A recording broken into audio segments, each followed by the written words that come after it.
Hello everyone, हमारी अपनी पाठशाला में आज हम लोग क्लास 11 के लिए कॉम्प्लेक्स नंबर लेके आए हैं। फिर से जो हमारी क्लास चल रही थी, लास्ट क्लास में हम लोगों ने बताया था इंट्रोडक्शन ऑफ कॉम्प्लेक्स नंबर।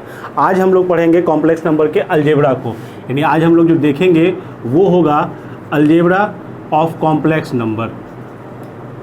जो स्टूडेंट हमारे पहले क्लास को नहीं देखे हैं उसका लिंक हमने नीचे डिस्क्रिप्शन में भी डाल दिया है।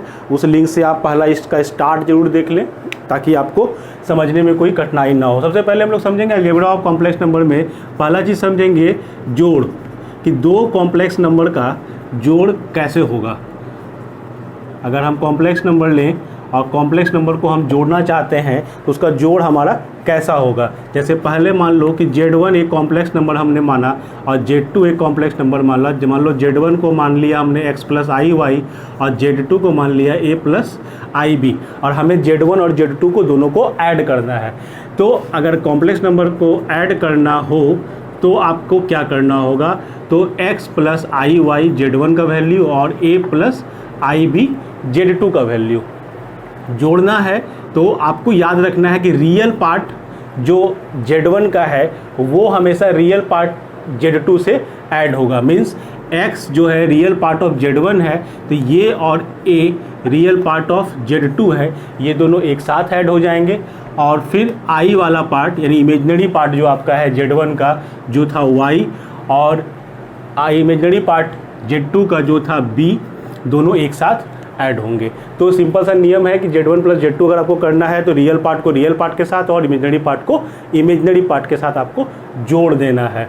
जैसे कि मान लो कि दिया हुआ है आपको कॉम्प्लेक्स नंबर 3 प्लस 4i एक कॉम्प्लेक्स नंबर है और आपको जोड़ना है मान लो -1 प्लस 4i के साथ, तो आपको ये ऐड करना है। तो आप कैसे ऐड करोगे, सिंपली लिख लो 3 plus 4i plus -1 plus 4i, ये हो गया आपका कॉम्प्लेक्स नंबर Z1, ये हो गया complex number Z2। Real part इसका कितना है 3 और इसका रियल पार्ट कितना है -1, तो 1 3 अब प्लस -1, ये हो जाएगा आपका रियल पार्ट का जोड़।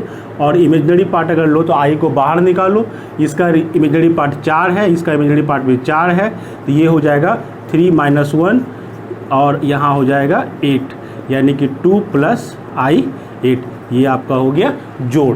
तो एडिशन को हमने देखा, बहुत सिंपल तरह एडिशन होता है।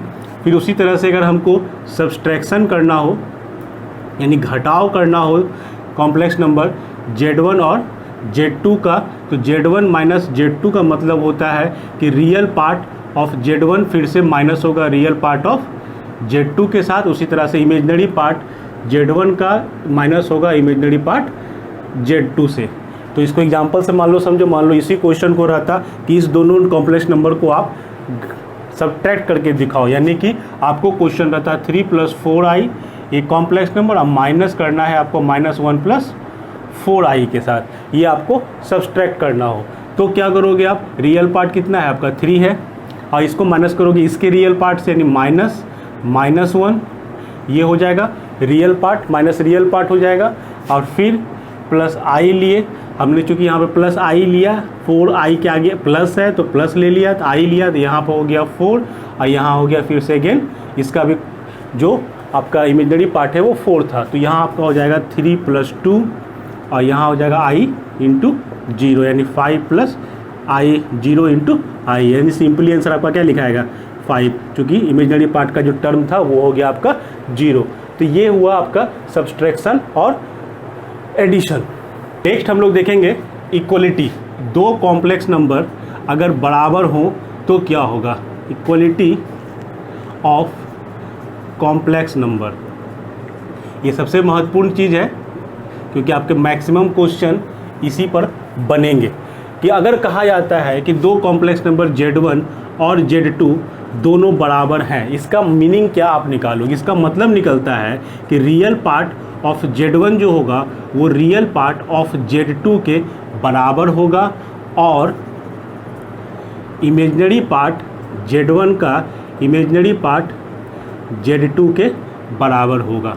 ये ध्यान देना है हमेशा आपको कि अगर दो कॉम्प्लेक्स नंबर बराबर हैं, इसका मतलब क्या हुआ कि दोनों कॉम्प्लेक्स नंबर का जो रियल पार्ट है वो भी बराबर होंगे और जो इमेजिनरी पार्ट है वो भी बराबर होंगे। दोनों को बराबर होना कंपलसरी है। मतलब क्या हुआ कि अगर मान लो Z1 को हम मान लें x प्लस आई वाई और Z2 को मान लें a प्लस आई बी, दो अलग अलग कॉम्प्लेक्स नंबर लें और कहा गया कि Z1 और Z2 बराबर है, इसका मतलब क्या हुआ कि x प्लस आई वाई जो है वो बराबर है a प्लस आई बी के।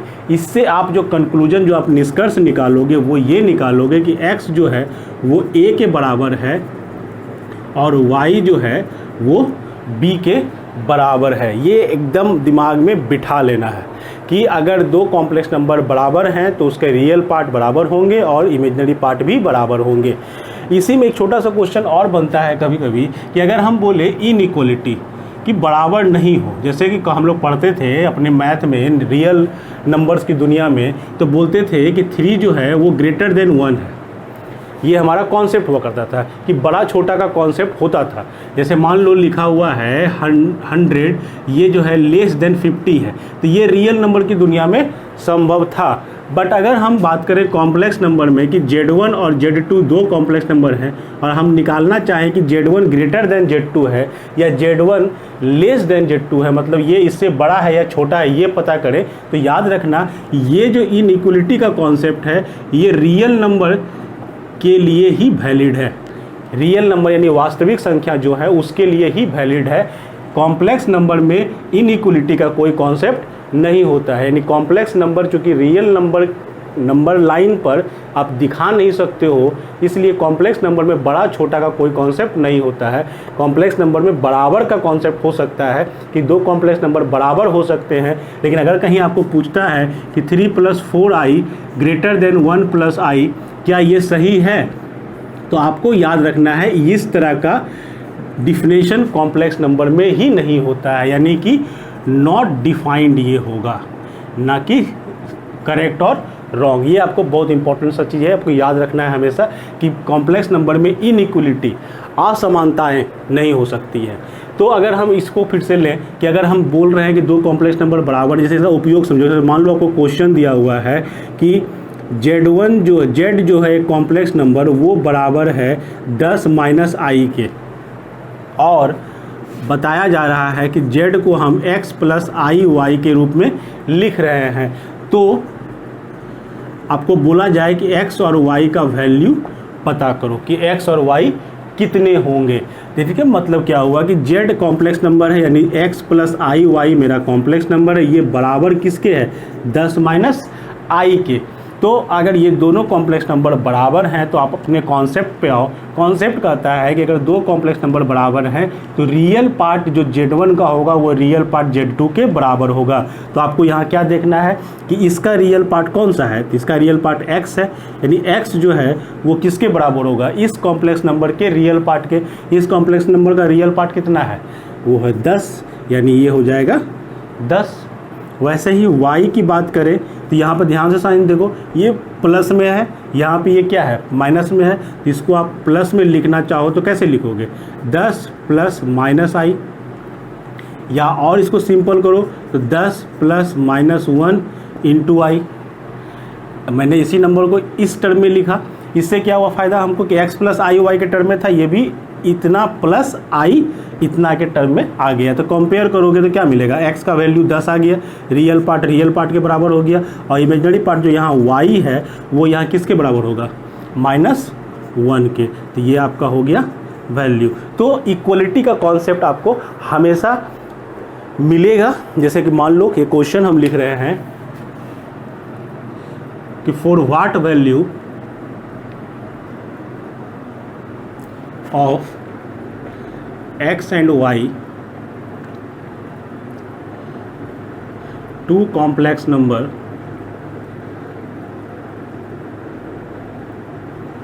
पूछा जा रहा है कि अगर वैल्यू x y का क्या वैल्यू लिया जाए कि complex number x² - 7x + 9yi and y² i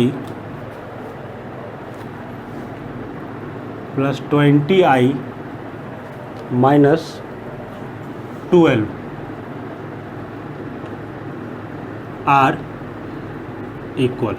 आप इस क्वेश्चन को लो कि क्वेश्चन पूछा गया for what value of X and Y, मतलब एक्स और वाई के कौन से वैल्यू ऐसे हो कि दो complex number X square minus 7x plus 9yi और Y square I plus 20i minus 12, ये दो अलग अलग कॉम्प्लेक्स नंबर है, ये दोनों बराबर हो जाएं। इस क्वेश्चन को कॉपी पे लिखो, बनाने की कोशिश करो, हमारा वीडियो पॉज कर दो, बना के देखो कि आंसर सेम आते हैं कि नहीं। अब आते हैं हम अपने कॉन्सेप्ट पर कि अगर हमको ये क्वेश्चन सॉल्व करना होता कि एक्स वाई के कौन से वैल्यू हो कि ये दोनों कॉम्प्लेक्स नंबर बराबर हो, तो हमको सबसे पहले क्या करना पड़ेगा। मान लो कि ये वाला मेरा जो है, ये वाला क्वेश्चन ये हो गया मेरा Z1, तो Z1 को लिखो x square minus 7x plus 9yi। अब आ जाओ वापस अपने फॉर्म पर कि जब हम कॉम्प्लेक्स नंबर को लिखते हैं तो इसको दिखाते हैं a प्लस आई बी यानी x प्लस आई वाई के टर्म में, मतलब रियल पार्ट अलग रहे, इमेजिनरी पार्ट अलग रहे। तो पहले इसको फॉर्म कर लो उस तरीके से कि इसमें रियल पार्ट कौन सा होगा, यहाँ से लेकर यहाँ तक में आई कहीं नहीं है, यानी ये मेरा रियल पार्ट हो गया। तो एक्स स्क्वायर माइनस 7x, इसमें आई नहीं जुड़ा हुआ है, तो ये हो गया मेरा रियल पार्ट। और फिर आई वाला टर्म केवल एक है, आई इंटू 9y, तो ये मेरा कॉम्प्लेक्स नंबर Z1 फॉर्म हो गया a प्लस आई बी के फॉर्म में, यानी x square minus 7x real part है और 9y मेरा इमेजनरी पार्ट है। वैसे ही सेकंड कॉम्प्लेक्स नंबर को अगर हम लोग मान लें Z2, तो वो लिखाएगा Y square I plus 20i minus 12। अब गौर से देखो, इसमें भी आपको वही काम करना है कि रियल पार्ट और इमेजिनरी पार्ट को पहले अलग कर लो अच्छे से। तो यहाँ पर रियल पार्ट में केवल आपके पास क्या है, -12, तो -12 अलग आ गया। और फिर आई वाला टर्म को अलग करो, तो आई बाहर ले ले, तो वाई स्क्वायर अब प्लस 20, ये आपका Z1 Z2 a plus I B के फॉर्म में चला गया। अब हमको बोला जा रहा है कि दोनों कॉम्प्लेक्स नंबर को इक्वल होना है। दोनों कॉम्प्लेक्स नंबर इक्वल मतलब क्या हुआ कि Z1 जो है वो Z2 के बराबर होना चाहिए। तो अगर बराबर होगा तो क्या होगा कि रियल पार्ट ऑफ Z1 वो इक्वल होगा रियल पार्ट ऑफ Z2 के। वैसे ही इमेजनरी पार्ट ऑफ Z1 वो इक्वल होगा इमेजनरी पार्ट ऑफ Z2 के। तो रियल पार्ट ऑफ Z1 खोजो, कितना है आपका रियल पार्ट ऑफ Z1 कितना है मेरे पास, ये वाला रियल पार्ट था, यानी एक्स स्क्वायर माइनस 7x, और तो रियल पार्ट नहीं है, ये किसके बराबर होगा, real part of Z2। Real part of Z2 मेरा क्या है, -12, तो ये हो गया -12। एक क्वेश्चन ये इक्वेशन मेरा यहाँ से बना, और दूसरा इक्वेशन बनेगा इमेजनरी पार्ट से। इसका इमेजनरी पार्ट कितना था, 9y, तो 9y ये इक्वल किसके होगा, वाई स्क्वायर प्लस 20 के। तो दो इक्वेशन आपके पास फॉर्म हो गए, दोनों इक्वेशन को सॉल्व कर लो। X square minus 7x plus 12 equal to 0, यानी x माइनस 4 और x minus 3 equal to 0, x equals to 3 and 4। दो क्वेश्चन आपके आंसर मिले, x का वैल्यू 3 हो सकता है या 4 हो सकता है। वैसे यहाँ सॉल्व कर लो, तो y square minus 9y plus 20 equal to 0, 20, यानी y minus 5 and y minus 4 equal to 0, y equal to 4 and 5। दो वैल्यू आपको मिले, x के मिल गए 3 और 4, y के मिल गए 4 और 5। तो x के कौन कौन से वैल्यू हो सकते हैं, यानी आपका आंसर कैसे लिखाएगा। अगर x का वैल्यू हम 3 लें तो y का वैल्यू 4 भी हो सकता है। अगर x का वैल्यू हम फिर 3 लें तो y का वैल्यू 5 भी हो सकता है। वैसे ही फिर x का वैल्यू अगर हम 4 लें तो y का वैल्यू भी 4 हो सकता है, और x का वैल्यू अगर 4 लें तो y का वैल्यू 5 है। यानी ये 4 सेट आपके बन रहे हैं x और y के, कि x और y के जो सेट बने वो टोटल 4 सेट बन गए। इसको सेट फॉर्म में लिख दो, ये हो गया आपका x और y के पॉसिबल सेट्स। तो ये एक सिंपल सा क्वेश्चन हुआ आपका कि अगर इक्वलिटी पर क्वेश्चन पूछता है कि दो कॉम्प्लेक्स नंबर बराबर हैं तो आपको क्या करना है, आपको सिंपल सा फॉर्म में लाना है कि a प्लस आई बी के फॉर्म में लाओ, और दोनों के रियल पार्ट को रियल पार्ट से, इमेजिनरी पार्ट को इमेजिनरी पार्ट से मैच करा दो, दोनों मिलेंगे, वही आपको आंसर दे देगा। नेक्स्ट जो देखेंगे हम लोग वो देखेंगे इसका एडिटिव इन्वर्स, कि नेक्स्ट हम लोग प्लस देखें माइनस देखें, तो चौथा नंबर जो हम लोग देखेंगे वो देखेंगे एडिटिव इन्वर्स। ये कभी कभी क्वेश्चन एग्जाम में भी और आपके किताब में भी होंगे, आपके बुक्स में, सभी बुक्स में रहते हैं क्वेश्चन के।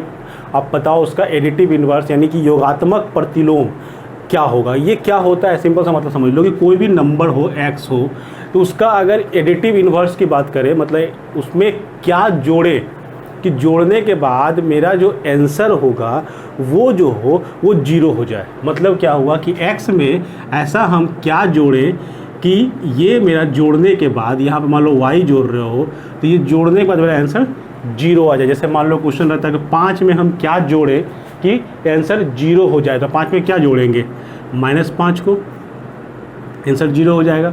मान लो 7 लिखा हुआ है, एडिटिव इन्वर्स पूछ रहा है कि 7 का एडिटिव इन्वर्स क्या होगा। मतलब क्या वो समझना है कि 7 में ऐसा क्या जोड़ दें कि मेरा आंसर 0 आ जाए। तो 7 में क्या जोड़ेंगे, -7 को जोड़ देंगे।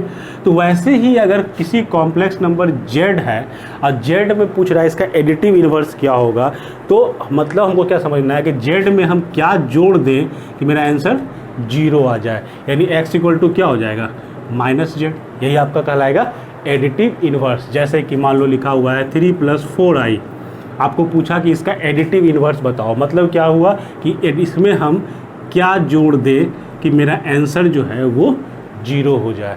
यानी x का वैल्यू कितना हो जाएगा, पूरा उधर चला गया तो क्या हो जाएगा, -3 + 4i, या कह सकते हो -3 - 4i। तो ये कहलाया आपका एडिटिव इन्वर्स। तो जैसे कि आपको कोई भी कॉम्प्लेक्स नंबर दिया हो, मान लो को दिया हुआ 6 + 4i, बोला इसका एडिटिव इन्वर्स निकालो, तो आपको करना कुछ नहीं है, साइन को चेंज कर देना है, दोनों के साइन को चेंज कर देना है। यानी कि इसका अगर एडिटिव इन्वर्स हम लिखना चाहें तो हम लिखेंगे, यहाँ पे 6 जो था नेगेटिव में है, तो इसका आंसर में 6 क्या होगा, पॉजिटिव में होगा। और 4i, आई वाले के आगे क्या है, पॉजिटिव है, तो इसका आंसर में क्या यहाँ लिखाएगा, -4i। ये आपका हो गया एडिटिव इन्वर्स। तो ये हुआ एडिशन का। अब अगला जो हम लोग सीखेंगे, चौथा हो गया, 5th जो हम लोग पढ़ेंगे वो पढ़ेंगे multiplication. Multiplication of complex number, कि अगर Z1 और Z2 दो कॉम्प्लेक्स नंबर हैं और दोनों को हमको मल्टीप्लाई करना है तो क्या होगा। तो सिंपल सा दिमाग में बिठा कर रखो कि जब मल्टीप्लिकेशन करना होगा, जैसे मान लो इसको हम ले लें x + iy Z1 को, और Z2 को ले लें a + ib, तो सिंपल आप अपना जो आप सीखे हो आज तक मैथ में गुना करना वही करो।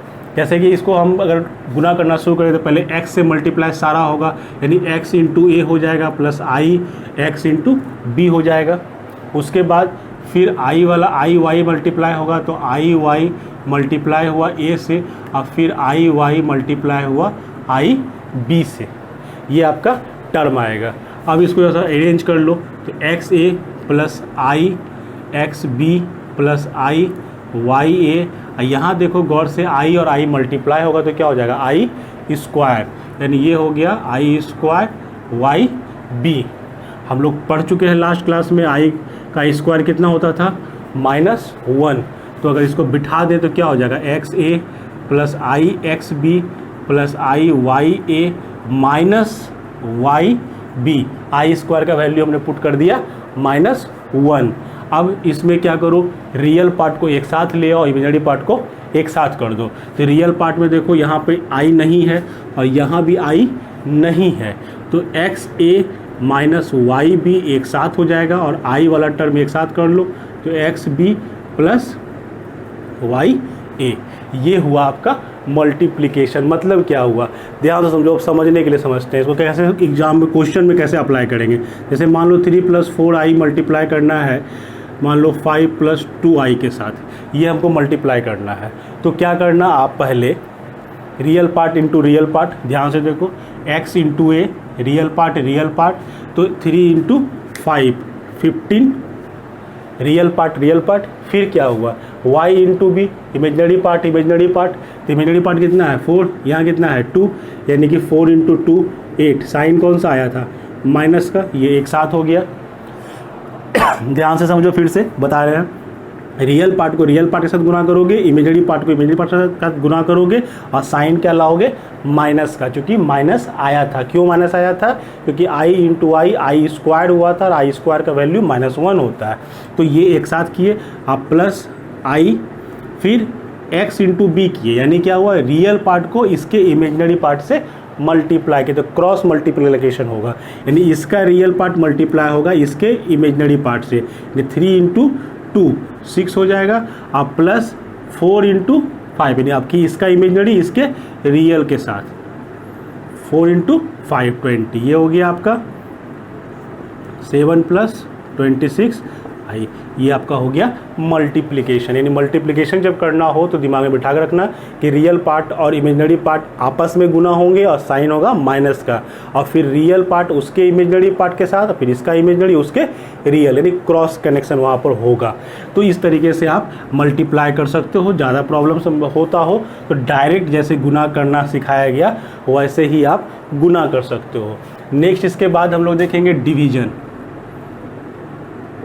डिवीजन अगर हम कहें कि Z1 और Z2 को डिवाइड करो, तो Z1 Z2 को डिवाइड करने का कोई नियम नहीं होगा। इसको हम लिख सकते हैं कि Z1 multiply by 1 bye Z2।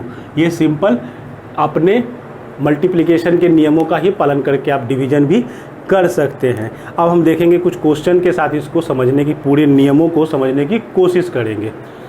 तो ये कुछ क्वेश्चंस हैं, आप इसे नोट कर लो अपने कॉपी पे और बनाने की कोशिश करो। एक एक करके हम समझाना को शुरू करेंगे। सबसे पहला क्वेश्चन जो लिए हैं, टाइप लिए हैं, वो लिए हैं आई के वैल्यू पर। जैसा हमने लास्ट क्लास में आपको बताया था कि आई पर वैल्यू पावर अगर 1 है तो वैल्यू आई हो गया, आई का स्क्वायर है तो -1 आया था, आई का क्यूब है तो -i, एंड आई का पावर 4 है तो 1। ये हमने आपको लास्ट क्लास में बताया था। इसके बाद हमने बताया था कि आई पे पावर कुछ भी दिया हुआ रहे, जो भी पावर मान लो 98 दिया हुआ है, आपको आई का वैल्यू निकालना है, तो इसका तरीका आपको हमने समझाया था, बहुत सिंपल तरीका बताया था। अगर नहीं देखे हो तो फिर से मेरा वीडियो देख लो लास्ट क्लास का, वो बहुत इंपॉर्टेंट रहेगा।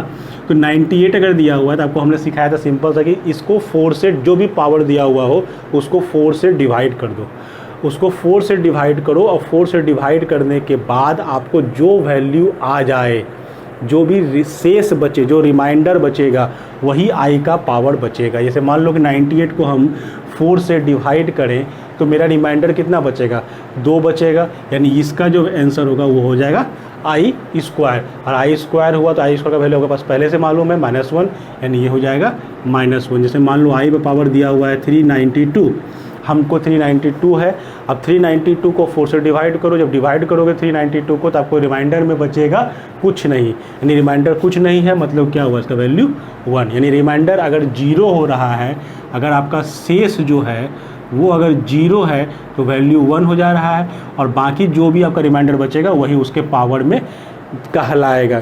तो इसी कॉन्सेप्ट पर अगर हम बनाना शुरू करें तो इसका वैल्यू मान लो निकालना हो तो पहले तो वैल्यू 1 लिखा हुआ है तो 1 का 1 हो गया, फिर आई पावर 10, 10 को डिवाइड करो 4 से, रिमाइंडर कितना बचेगा, शेष कितना बचेगा 2, यानी ये हो गया आई का स्क्वायर।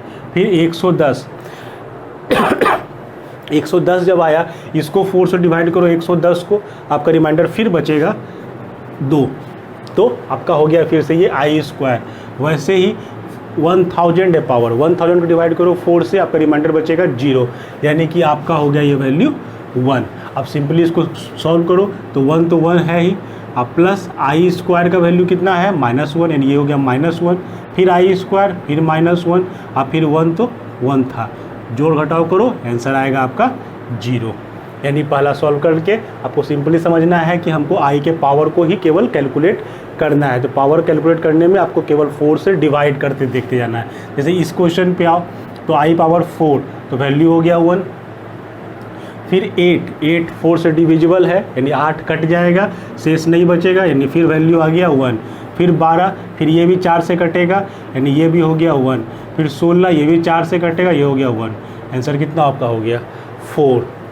नेक्स्ट क्वेश्चन पे आए तो आई है तो सिंपली आई लिखाया, प्लस आई स्क्वायर का वैल्यू -1, फिर आया आई क्यूब का वैल्यू -i, और आई पावर 4 का वैल्यू 1, क्या हो गया आपका आई -1 -i plus 1, 1 and 1 cancel, I and I cancel, answer कितना आ गया आपका 0। तो ये आई पर क्वेश्चन है। उसी पर अगर हम थोड़ा सा और इसको लाएँ अच्छा सा क्वेश्चन तो ये मिला आपको कि आई पावर n प्लस आई पावर n प्लस 1, फिर आई पावर n प्लस 2, फिर आई पावर n प्लस 3। इसमें आपके पास नंबर नहीं है, नंबर रहता तो डिवाइड कर लेते आप, नंबर नहीं है। तो ऐसे क्वेश्चन पे ध्यान देना है कि i power n, i power n, i power n, i power n, ये चारों में i पावर n मेरा कॉमन है। तो अगर हम इस क्वेश्चन को बनाना चाहें तो इसमें अगर हम i पावर n को कॉमन ले लें तो हमारा क्या बचेगा, ध्यान से देखो। i पावर n सभी में है, इसमें n पावर है, इसमें n+1 है, इसमें n+2 है, इसमें n+3 है। तो अगर i पावर n को कॉमन ले लें तो यहाँ क्या बचा, यहाँ बचा 1 केवल। सेकेंड में क्या था, पावर n+1 था, यानी एक i बचेगा वहाँ पर, तो i हो गया। फिर दूसरे अगले में क्या है, n+2 यानी 2 बचा रह गया, तो i का स्क्वायर हो गया। अब फिर n+3 तो क्या हो जाएगा, i का क्यूब। ये आपको पता होना चाहिए पहले से कि अगर कोई नंबर x है, इसका पावर m है और multiply by x power n है, तो हम जानते हैं कि x पर पावर m+n हो जाता है। तो अगर इसको देखो गौर से तो i n मल्टीप्लाई होगा 1 से, तो i पावर n बच जाएगा। फिर i पावर n मल्टीप्लाई हुआ i के साथ, यानी यहाँ पर पावर कितना है, 1 है, तो पावर क्या हो जाएगा, ऐड हो जाएगा, यानी i पावर n+1 देखो मिल रहा है। फिर i power n, i power 2 multiply हुआ तो n+2 हो जाएगा, n+2 मैच कर रहा है।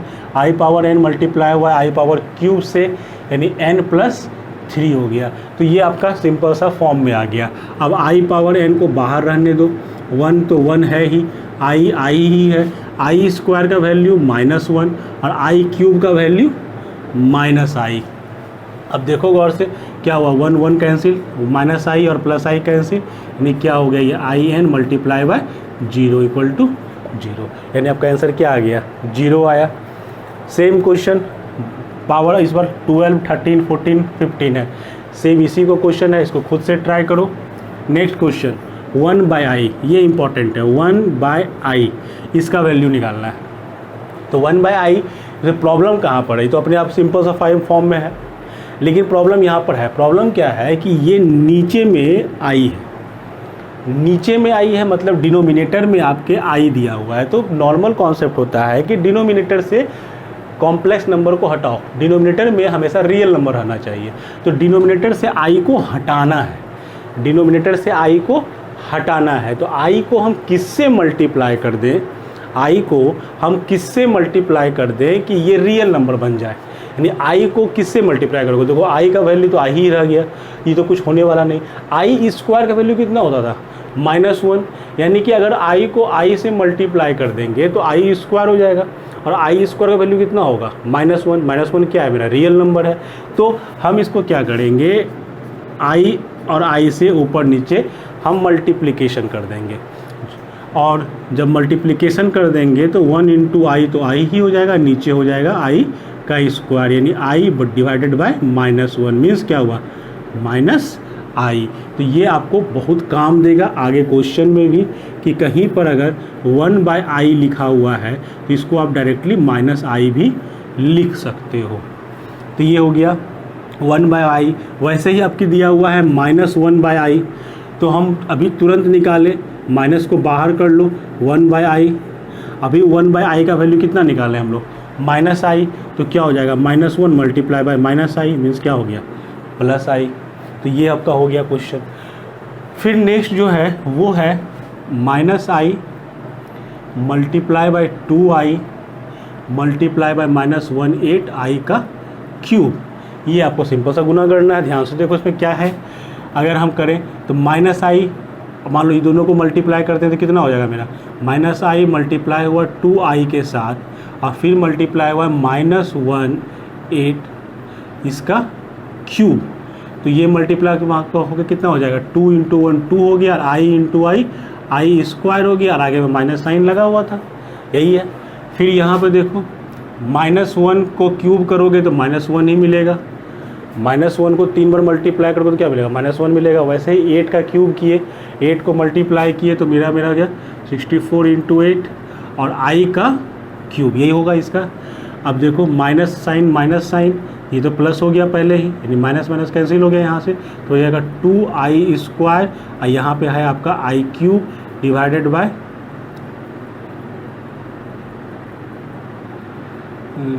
3 500, ये हो गया आपका। अब इसको देखो 2i पावर 5 हो गया डिवाइडेड बाय 5.2। अब 2i पावर 5, i पावर 5 को 4 से डिवाइड करो 5 को, तो क्या बचेगा, शेष 1 बचेगा, यानी ये हो गया i डिवाइडेड बाय 512। ये आपका आंसर, काट सकते हो, काट दो, ठीक है। तो इसमें भी कुछ खास था नहीं, केवल i के पावर को ही सॉल्व करना सिखाया गया था। दूसरा जो क्वेश्चन है वो है 1 प्लस i का स्क्वायर। तो 1 प्लस आई का अगर स्क्वायर कर दो, सिंपल इसको a प्लस बी के होल स्क्वायर पे आप इसको तोड़ दो, तो क्या हो जाएगा 1 square plus I B square plus 2 into A into B, A square किया पर फिर बी स्क्वायर किया plus 2 into A into B किया, वैल्यू बैठा 1 स्क्वायर का 1 हो गया, आई स्क्वायर का वैल्यू -1 अब plus 2i, 1 minus 1 plus 2i यानी कि 2i, ये आपका हो गया आंसर। 1 माइनस आई का होल स्क्वायर खुद से ट्राई कर लो। तो ये हो गया एक टाइप का क्वेश्चन। नेक्स्ट टाइप देखते हैं अब हम लोग, फिर से कुछ क्वेश्चन देखते हैं। जैसे क्वेश्चन है फाइंड x एंड y, अगर ये कंडीशन दिया हुआ है कि 3x minus 2iy into 2 plus आई का होल स्क्वायर ये 10 इंटू 1 प्लस आई वाई के बराबर है, यानी दो कॉम्प्लेक्स नंबर का इक्वलिटी भी है, मल्टीप्लिकेशन भी है। तो आपको इसको सिंप्लीफाई करना है। पहले मान लो इसको सिंप्लीफाई करना हम शुरू करें तो 3x माइनस 2iy, इसको छोड़ दो अभी वैसे ही, पहले इसको a प्लस आई बी के फॉर्म में लाओ। a प्लस आई बी के फॉर्म में ये अभी नहीं है क्योंकि इस पर स्क्वायर दिया हुआ है, तो इसको a प्लस आई बी के लाने के लिए क्या करेंगे, पहले इसको स्क्वायर को ब्रेक करो, तो a square plus B square plus 2 into A into B, ये हो गया। और ये आपका इक्वल है 10 प्लस आई वाई के, ये आपका इक्वल है 10 प्लस आई वाई के। तो ये सॉल्व होते जाएगा, क्या हो जाएगा 3x माइनस 2iy, यहाँ पर देखो 4 अब प्लस आई स्क्वायर का वैल्यू -1, तो ये हो जाएगा 3 अब प्लस 4i। थोड़ी देर पहले हमने सीखा था मल्टीप्लिकेशन, हमने सीखा था कि मल्टीप्लाई कैसे होता है। ये दो कॉम्प्लेक्स नंबर है, ये a प्लस आई बी के फॉर्म में आ गया है, अब ये मल्टीप्लाई होगा तो मल्टीप्लाई कर लो। तो इसको दोनों मल्टीप्लिकेशन में था, तो दोनों मल्टीप्लाई किए तो मेरा मल्टीप्लाई होगा इतना आ गया। अब ये भी a प्लस आई बी के फॉर्मेट में आ चुका है। अब ये किसके बराबर था, 10 इंटू 1 प्लस आई, यानी ये इक्वल था 10 इंटू 10i, 10 प्लस 10i के। ये सिंपल सा है, ब्रैकेट तोड़ दिए हमने यहाँ पर। अब क्या करोगे, दोनों पार्ट को रियल के साथ और इमेजिनरी को मेरे साथ इक्वेट कर दो, यानी 9x प्लस 8y इक्वल हो जाएगा 10 के, और 12x माइनस 6y इक्वल हो जाएगा फिर से 10 के। तो ये दोनों बराबर हो गया, आप x y का वैल्यू निकाल लो।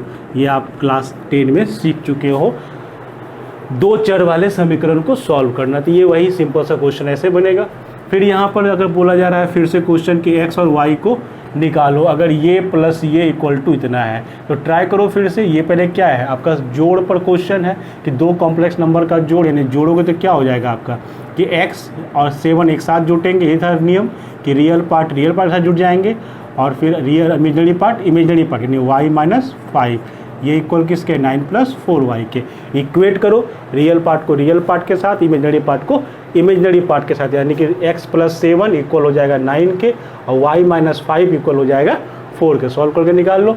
फिर नेक्स्ट जो है x plus i y multiply by 2 minus 3i equal to 4 plus i. तो फिर से मल्टीप्लाई करो, अभी मल्टीप्लाई करना जैसे हमने सिखाया था, मल्टीप्लाई करोगे और एक्स वाई का वैल्यू इक्वेट करके रियल को रियल के साथ, इमेजिनरी को इमेजिनरी के साथ इक्वेट करके निकाल सकते हो। तो इस तरह के क्वेश्चंस आपके किताब में दिए हुए हैं, चाहे आप एनसीईआरटी बनाओ, चाहे आप केसी सिन्हा बनाओ, या कोई भी अदर रेफरेंस बुक को आर डी शर्मा ले सकते हो, आर एस अग्रवाल ले सकते हो, कोई भी बुक से बनाओ। 11th के बेसिक्स के लिए ये क्वेश्चन आपको मिलेंगे। अब जो इसके बाद हम लोग को पढ़ना है कॉम्प्लेक्स नंबर में, वो पढ़ना है कॉम्प्लेक्स नंबर में modulus, conjugate, modulus and conjugate, ये पढ़ेंगे। उसके बाद हम लोग इसका पढ़ेंगे एंगुलर फॉर्म। एंगुलर फॉर्म कहो या इसको कहा जाता है पोलर फॉर्म।